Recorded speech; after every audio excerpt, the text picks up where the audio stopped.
Hey folks, it's Jane from Megovanen, and today we're going to be talking about Haldir.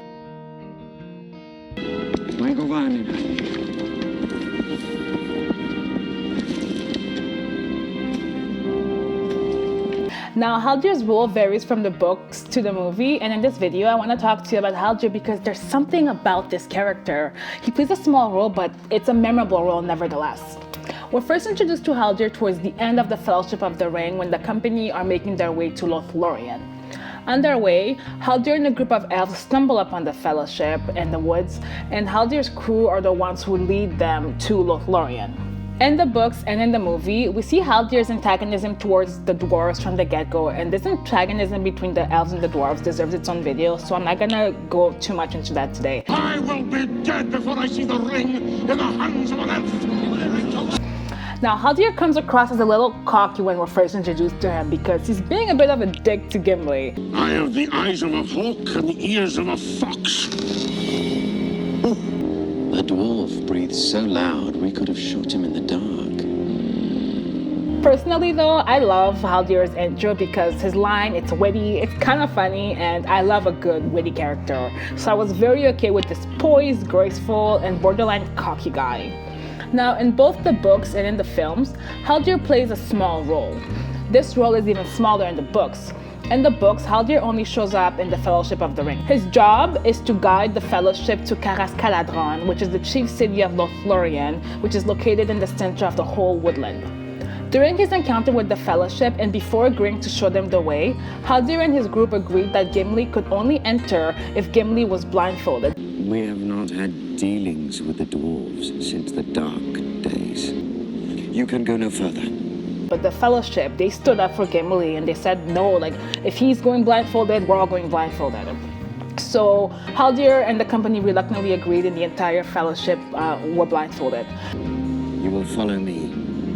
Later, Haldir's superiors agreed that the Fellowship's blindfolds could be removed, and Haldir apologized to Gimli for being a dick and welcomed him as the first dwarf to enter Lorien since the time of Durin. From there, Haldir led the group into the forest to the home of Galadriel and Celeborn. Once the group were safe and sound, Haldir returned to his duties of guarding the northern borders. A few days later, he returned to say goodbye to the Fellowship, and that's it. That's as far as this character goes in the book. Now, this is a small role, but it's enough to tell us that Haldir is a good guy. He's good at his job, his job is to keep the woods safe, and he does that well. He's also a decent guy because he's mature and does not think that apologizing to someone is beneath him. So this small introduction sets the foundation for a solid character. Now, in the movies, Jackson jumped on this and gave Haldir a slightly bigger role, and I love what Jackson did with this character. In the film, Jackson brings Haldir back in the Two Towers at the Battle of Helm's Deep. Haldir is the leader of a force of wood elves that show up to honor the last alliance that existed between elves and men. An alliance once existed between elves and men. Long ago we fought and died together. We come to honor that allegiance. Remember that the Battle of Helm's Deep was at this point very hopeless for our heroes. The garrison of Helm's Deep, fighting on the side of good with King Theoden, consisted of some 300 men, and most of these men were not fit for battle. We're talking old men, young boys, a handful of royal guards, and perhaps another handful of able-bodied men against 10,000 Uruk-hais. Remember that Uruk-hais are a lot stronger than the orcs we saw in the first film.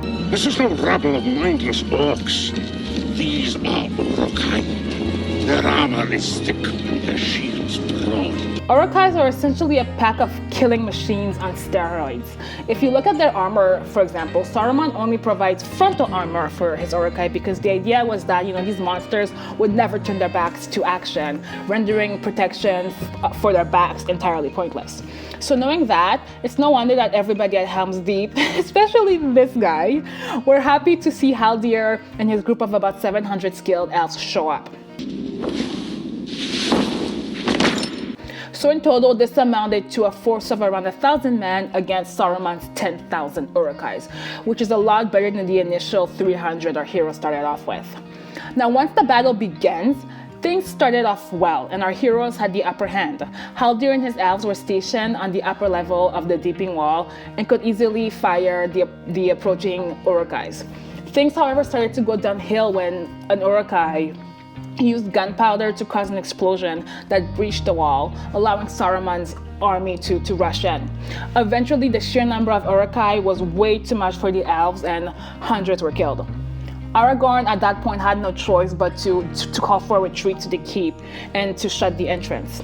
Now, Aragorn passed this information to Haldir, but at that moment, Haldir was engaged in battle. When Haldir attempted to pass the order to his surviving elves, he was attacked from either side by two Urukais.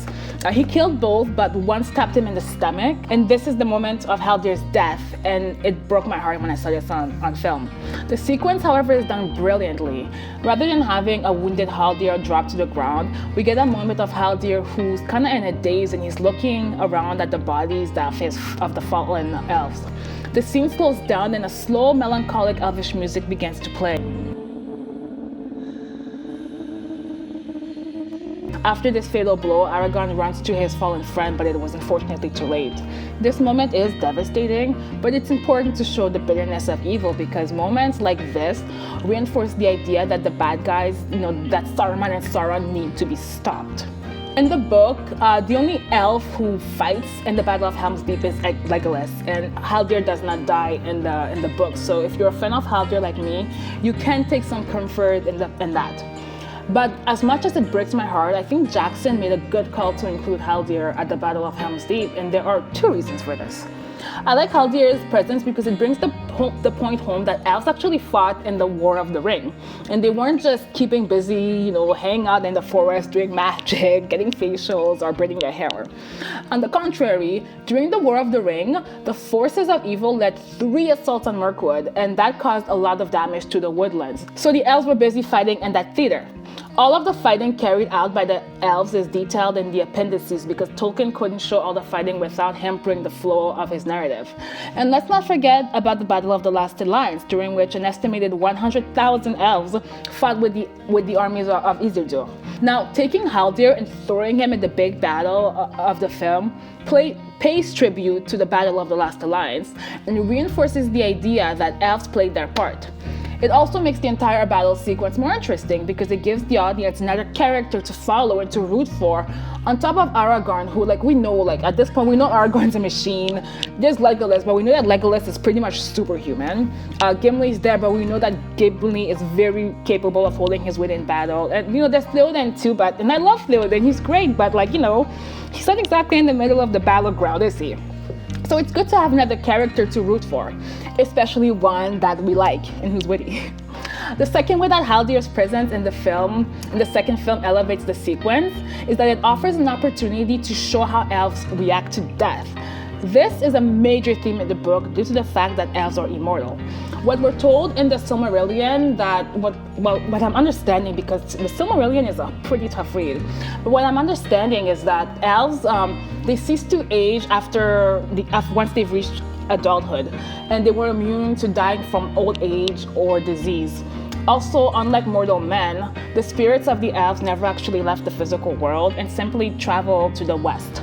Now, that being said, while elves are immortal, they're not unkillable.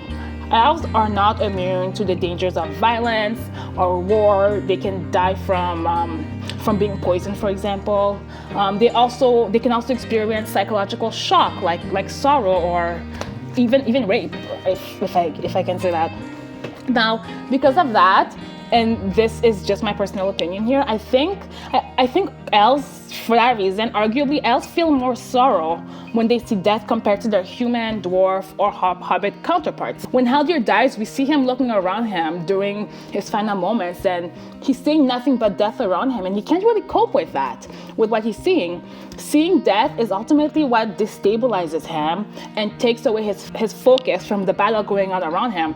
Remember that this guy, one movie ago, he's the guy who walked in with a lot of confidence and the guts to back it up. Now, this theme of elves seeing death happens a few times in the movies, and it's something that we saw previously with Legolas. Legolas looked completely shaken when he saw Boromir's dead body. Before that, Legolas was taken about after seeing Gandalf's death.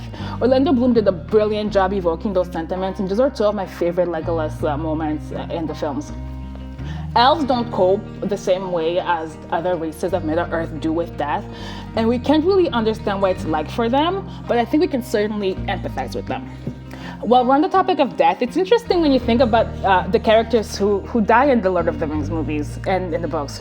I think we can all agree that a character death is a tactic that's used, or that's been used in literature for many reasons. And one of those reasons is that the killing off of a major lovable character, it pulls at our heartstrings.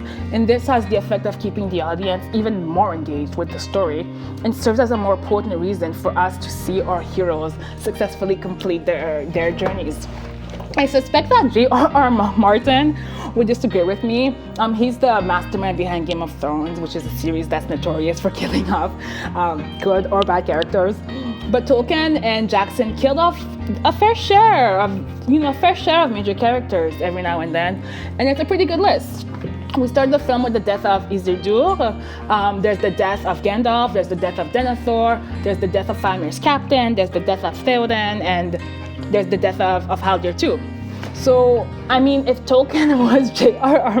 Martin, Aragorn would probably have been toasted, probably so would Elrond, but thank goodness they survived. I'm gonna end things here today. Sorry about this grim ending. I'll try to end my videos on a more happy note.